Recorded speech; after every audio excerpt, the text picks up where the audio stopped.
Info Magazine. Mesdames, Messieurs, bonjour. Bienvenue dans ces magazines des Standard Télévision. Abonnez-vous et partagez avec vos proches. Standard TV. Démarrons ces magazines par cette information en politique. Ouverture officielle de la session de mars à l'Assemblée provinciale du Kasaï central, lundi 31 mars 2025 dernier. Le président de l'organe délibérant du Kasaï central a, au cours de cette cérémonie officielle, invité les députés provinciaux, les membres du gouvernement provincial ainsi que d'autres acteurs à s'impliquer dans la matérialisation de différents projets au Kasaï central. Daniel Lukusa est également revenu dans son discours sur les prouesses diplomatiques réalisées par le chef de l'État au sujet de l'agression rwandaise dont la RDC est donc victime. La présente session s'annonce dans un contexte particulier où une partie du territoire de notre pays est sous l'occupation de l'armée rwandaise avec ses supplétifs du M23 qui tuent, violent sans raison nos compatriotes civils et militaires au prix de l'intégrité territoriale de notre pays. J'ai saisi cette opportunité pour sensibiliser notre jeunesse à intégrer l'armée en vue de la défense de notre territoire. Le Congo reste et restera un et indivisible.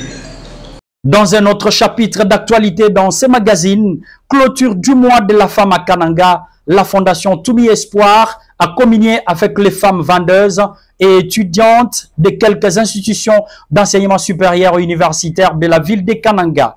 Dans une activité menée par la coordonnatrice nationale de cette fondation au cercle privé SNCC de Kananga. Deux femmes invitées et membres de la fondation ont bénéficié chacune d'un pagne.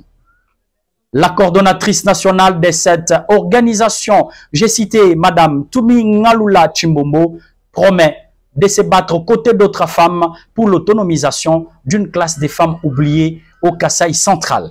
Elle annonce dans un très bref délai l'organisation d'autres initiatives pour appuyer des femmes ciblées. C'est dans le cadre de la célébration de la Journée internationale des droits de la femme que notre ONG Toumi Espoir a pensé à communier avec nos mamans, nos sœurs ainsi que nos filles, tout en condamnant les violences faites aux femmes à l'est de notre pays. Notre ONG va officiellement appuyer les mamans marchandes démunies afin qu'elles se ressaisissent sur le plan économique. Bien sûr, nous allons veiller sur la prise en charge de filles mères et orphelines. Donc, dans un bref délai, vous goûterez aux actions palpables de notre ONG, que nos mamans ainsi que nos jeunes filles adhèrent pour bénéficier de notre appui. J'en profite aussi pour le moment annoncer notre soutien au chef de l'État et à nos frères d'essai qui ne cessent de défendre notre pays agressé par le Rwanda. Dans ces chapitres toujours, le Krang offre au cadre des concertations urbaines de la société civile, mercredi 10 avril 2025 dernier, un kit important d'informatique constitué notamment des ordinateurs, des imprimantes et d'autres accessoires, sans oublier les chaises et les tables des bureaux. Cette dotation s'inscrit dans le cadre de la mise en œuvre du projet et parc sous le financement de l'Union européenne. L'acte qui réjouit Irène Mbombo, présidente du cadre des concertations urbaines de la société civile à Kananga, qui a donc réceptionné cet appui avec joie.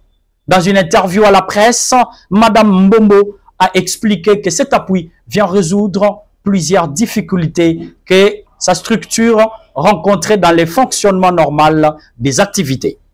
C'est avec une immense gratitude et une profonde appréciation que nous accueillons aujourd'hui la réception des matériels et mobilier des bureaux dans le cadre du projet ambitieux dédié au renforcement de la participation citoyenne des organisations de la société civile à la gestion des biens communs.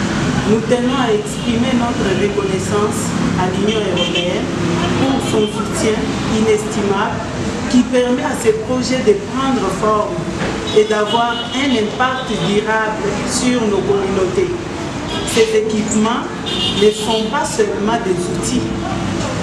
Ils représentent un investissement dans notre avenir, dans l'efficacité de notre travail et dans notre engagement à contribuer à protéger la gestion des biens communs de manière responsable et équitable. Pour sa part, Albert Kyungu Mwepu, secrétaire exécutif du CRONG, Conseil régional des organisations non gouvernementales de développement, a expliqué également que ces matériels reçus sont un bien commun. Ils doivent être mis au service des communautés. Le CRONG a en charge la province du Kasaï central, où il accompagne 3 cadres de concertation de la société civile, à savoir les cadres de concertation rurale de la société civile Matamba, les cadres de concertation de la société civile Demba et les cadres de concertation au niveau de la ville de Kananga. Si pour Demba et Matamba, les choses sont un peu avancées en termes de déploiement, à Kananga, cela a traîné. Et il y a de bonnes raisons pour lesquelles cela a traîné. Et le moment tant attendu est arrivé.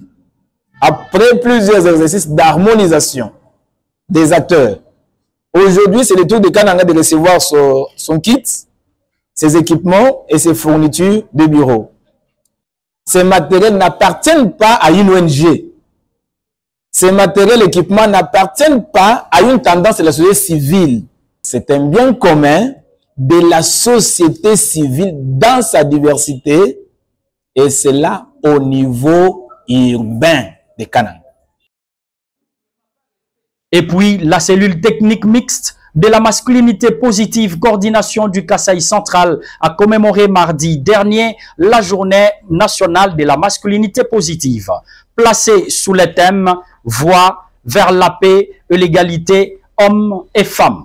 Cette activité s'inscrit dans le cadre de la clôture du mois de la femme et lancement des activités de l'approche Iforchi. Des femmes, des acteurs politiques ainsi que d'autres invités ont pris part à cette rencontre. Jean-René Chimanga, président du cadre de la concertation au Kasaï central, revient avec d'autres détails. C'était pour lancer le programme sur l'approche Iforchi. Iforchi, c'est un concept anglais qui veut dire oui pour elle. Donc c'est un programme pour renforcer l'égalité des sexes entre l'homme et la femme. Très souvent, vous savez que certaines normes socio-culturelles négatives ne permettent pas que la femme puisse aller de l'avant. Et en dehors de cela, il y a lieu de considérer par exemple certaines actions qu'on peut mener. Donc dans le monde humanitaire, parfois on dit que ceci est réservé à l'homme, tantôt non, c'est réservé à la femme. Et pourtant l'homme et la femme sont appelés à travailler ensemble. Vous voyez également, quand nous parlons de genre, donc là, dans le genre, nous savons très bien que ce qu'un homme peut faire, la femme peut également le faire. C'est ainsi que nous sommes venus avec cette approche. Pour pouvoir donc, surtout en milieu des jeunes, les jeunes peuvent bien grandir avec cette approche afin de pouvoir changer de mentalité et considérer la jeune fille donc au même droit que les jeunes.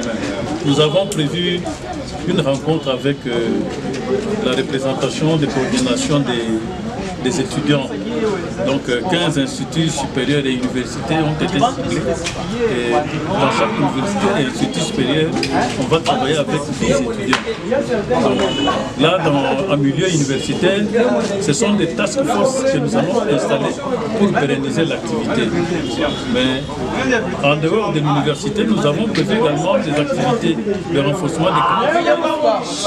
Par un groupe de jeunes qui sont appelés à bien pouvoir donc sensibiliser les autres à travers les effets d'entraînement, c'est-à-dire on les forme, par la suite eux aussi vont descendre dans la société pour apporter l'information fiable à la population. Terminons ces magazines par cette information. L'ONG FMMDI, Femmes Main dans la Main pour le développement intégral, a remis la semaine dernière un kit de réinsertion socio-économique à des survivantes de violences sexuelles et celles basées sur le genre. Le kit est donc constitué d'une machine à coudre, des accessoires y rattachés, ainsi qu'une enveloppe considérée comme fonds de démarrage. Ça se déroule au cours d'une cérémonie au siège de cette organisation à Kananga. D'autres détails dans cet élément de Merveille Loupetou. Au total, 8 filles sur 10 retenues pour cette session 2024 ont suivi une formation de 3 mois en coupe et couture au centre d'apprentissage professionnel de l'ONG FMMDI basé à Kananga. Parmi les suivantes bénéficiaires figure Ngalula Fidel, vingtaine révolue. Elle congratule l'ONG FMMDI pour ses gestes. Cette jeune fille promet de se prendre en charge grâce au métier appris. De son côté, la directrice pays de l'ONG FMMDI, Nathalie Kamba-Laloussé, a indiqué dans une interview que cet appui entre dans le cadre du projet Prévention et réponse holistique aux violences basées sur les genres pour la consolidation de la paix dans les régions affectées par les conflits en RDC, COICA.